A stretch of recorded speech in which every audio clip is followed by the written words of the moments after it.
just finished a workshop with a group, and one of the things we're talking about is culture and constructive cultures, and we talked about the concept of who's your number one team. Now, what we discussed in this was the fact that here we have a leadership team with their direct reports underneath them. And one of the things we see so often is that this is not their number one team, meaning they're not most loyal to this group, they're most loyal to this group. The problem with that is that when a decision's made here that's not going to be popular with this group, this person throws them under the bus to this group to stay popular. Now, it kind of gets them out of jail in that moment, but it's hugely dysfunctional. Because when an organization knows that their leadership team is not cohesive, and the thing is, we know, like we can tell, people are smarter than we think. When they know this is not a cohesive group, it makes this group feel unsafe. And one of the most important ripples we can send in our culture is to have a unified leadership team that are all giving the same communication and supporting decisions.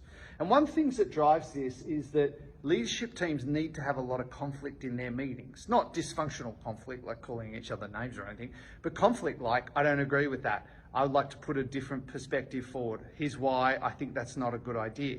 And they really get in there and debate and thrash it out. But at the end, if they can't come to a decision, the leader has to make the decision.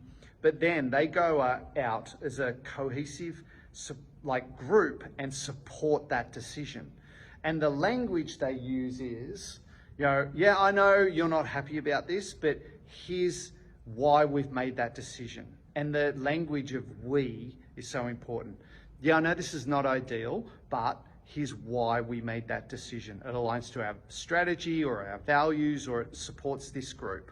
So this is one of the most important ripples we can send, because too often when this group's not cohesive, they use language like, hey, they made this decision, I argued against it, I wasn't happy about it, they wouldn't listen to me.